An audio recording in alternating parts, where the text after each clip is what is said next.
The sky above Hiroshima was a deep, heavy gray, a blanket that seemed to press down on the city below. Dawn had barely broken when a lone bomber sliced through the clouds, carrying the weight of a new kind of war.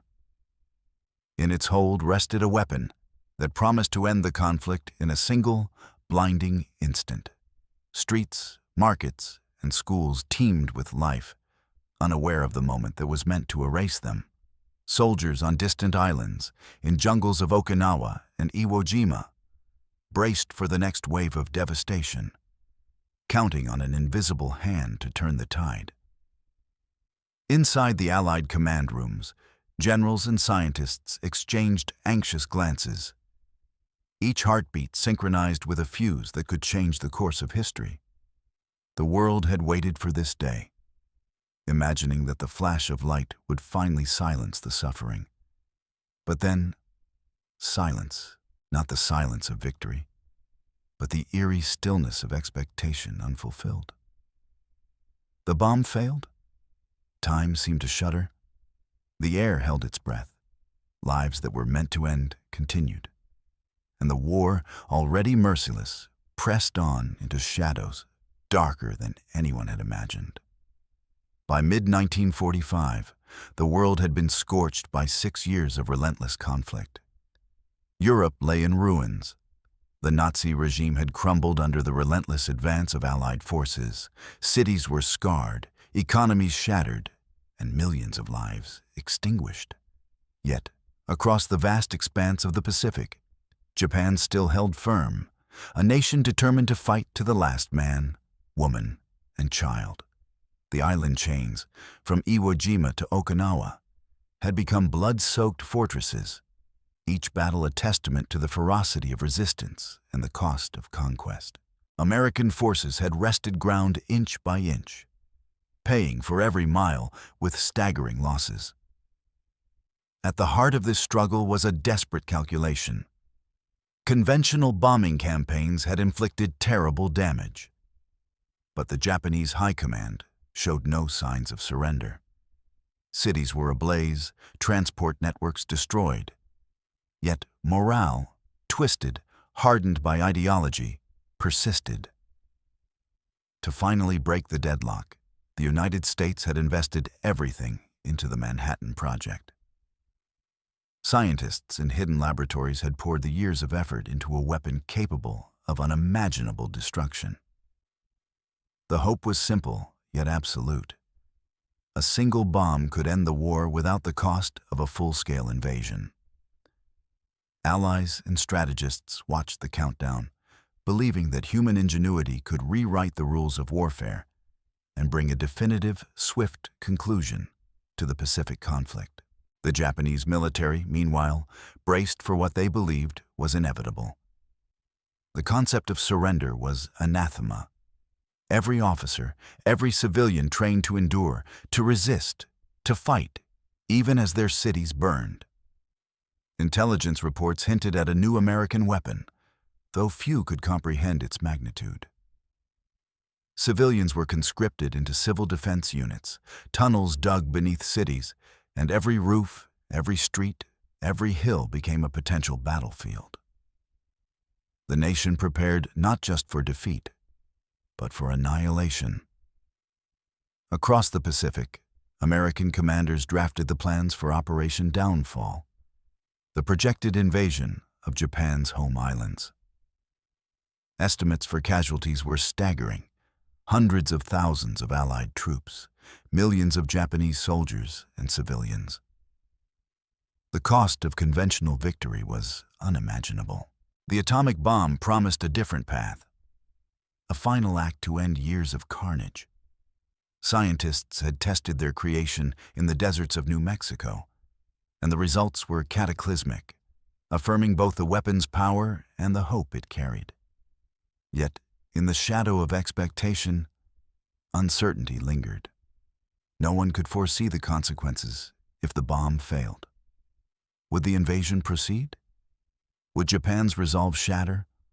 Or would humanity plunge further into darkness? In the streets of Japanese cities, ordinary lives teetered on the edge of annihilation.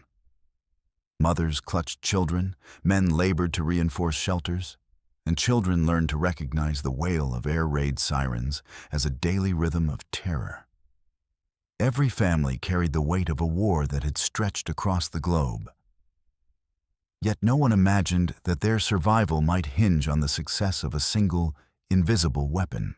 On the islands of Okinawa and Iwo Jima, soldiers huddled in mud and foxholes, waiting for an end they could scarcely envision. Each day of battle left scars deeper than the last.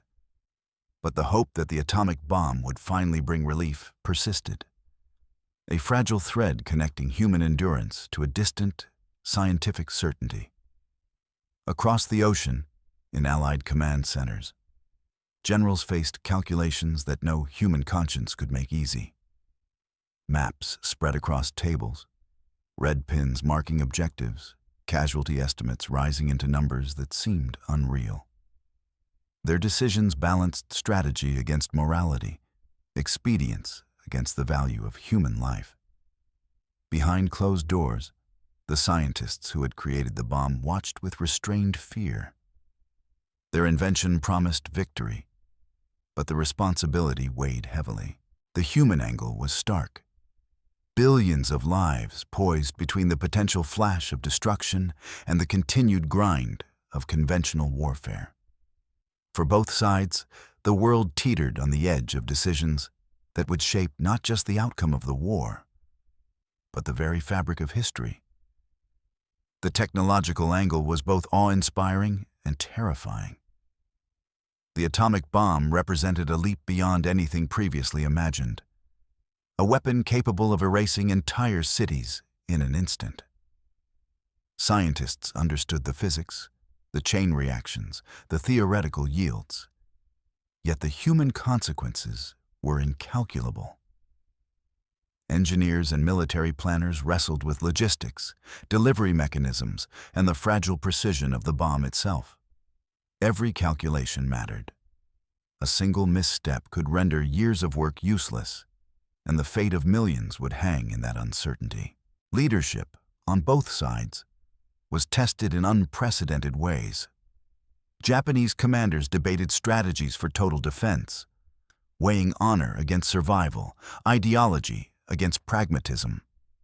American generals, constrained by both political and military imperatives, prepared for the possibility that the bomb might fail, that the invasion would still be necessary.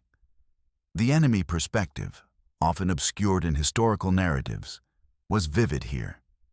A nation cornered, desperate, and capable of extraordinary resilience. Every choice, every anticipation, every contingency plan carried the weight of mortality. Morality itself was a battlefield, an ethical landscape where the calculus of life and death had no simple resolution. The angles converged in one grim reality. The war could not end without unimaginable sacrifice, and the failure of the bomb would only deepen the darkness. The morning was meant to shine with a terrible light. From the skies above Hiroshima, the bomber released its deadly cargo, a sphere of energy designed to reshape the world in an instant. Below, the city continued its fragile rhythm. Street vendors calling out, children chasing one another through alleys, trains rumbling along tracks scarred by years of conflict. In the command rooms thousands of miles away, eyes fixed on instruments, hearts pounding with anticipation. The detonation came, or so they expected. Instead, a tremor of uncertainty rippled through the air. The bomb did not unleash the annihilation they had calculated. There was no blinding flash, no mushroom cloud towering over the city. Smoke and fire erupted in isolated pockets, but the cataclysmic devastation never arrived. Confusion spread from pilots to generals to civilians alike. The world had waited for the decisive end, but the end did not come. In Tokyo and Kyoto, the Japanese High Command received the news with cautious disbelief. Soldiers and civilians alike interpreted the failure as a sign, a sliver of hope in a war that had offered so little mercy. The Americans, confronted with the limits of their new weapon, scrambled to reassess. Plans for invasion loomed larger than ever, and every calculation had to be redrawn. Across the Pacific, the battle-hardened soldiers braced for an escalation that would make previous campaigns pale in comparison. The fragile thread of anticipated victory had snapped, and the war's final chapter threatened to become even darker and more relentless. The failure of the bomb forced an immediate and brutal recalibration. Operation Downfall, once a contingency, became inevitable. Millions of soldiers prepared for a landing on beaches fortified with mines, artillery, and a fanatical resistance determined to fight to the last breath. In Japan, civilians were mobilized for defense, creating barricades, arming themselves with whatever weapons they could muster, and steeling themselves for unimaginable bloodshed. Every island, every city, every village became a potential battlefield. American generals, facing staggering projected losses, weighed their next moves with grim precision. Plans for successive invasions, Kyushu, Honshu, were drawn with a clarity that only the urgency of survival could impose. The psychological weight of the failure pressed on every decision-maker. Meanwhile, Japanese leadership, emboldened by the bomb's inability to end the war, debated whether to prolong the fight or seek terms under conditions of national pride. Each passing day of indecision and preparation meant more death, more destruction, and more suffering. The war that many had hoped would end in a flash now threatened to drag on into a torment far darker than anyone had imagined, turning strategic calculations into moral reckonings and the world itself into a landscape of unrelenting despair. The continued war ripped through Japan with relentless ferocity. Cities already weakened by conventional bombing campaigns were subjected to repeated air raids, firestorms consuming neighborhoods block by block. Civilians huddled in makeshift shelters, praying that each night would pass without a new inferno. Casualties mounted by the tens of thousands. And with each attack, the infrastructure that had supported life, water, electricity, transport, crumbled further. Hospitals overflowed, and the wounded were left to fend for themselves amid the chaos. On the battlefronts of Okinawa and Iwo Jima, soldiers faced a nightmare intensified by the delay of the atomic intervention. The fighting became even more desperate. Every advance cost hundreds of lives. Every hill, ridge, and village became a tomb of unyielding resistance. American and Japanese soldiers alike were trapped in cycles of attrition, exhaustion, and despair. The human cost was staggering, and yet the larger war continued. With each day, the shadow of the bomb's failure stretched longer, turning hope into a haunting reminder of what might have been, and compelling both sides to brace for an even more prolonged and bloody conclusion. The strategic consequences rippled far beyond the battlefield. The delay in Japan's surrender meant that Operation Downfall drew closer, promising an invasion that could claim millions of lives on both sides. Allied planners recalculated supply lines, troop deployments, and casualty projections, each adjustment revealing the immense human cost of victory by conventional means. In Tokyo, Hiroshima, and Nagasaki, the population faced starvation, disease, and relentless bombardment.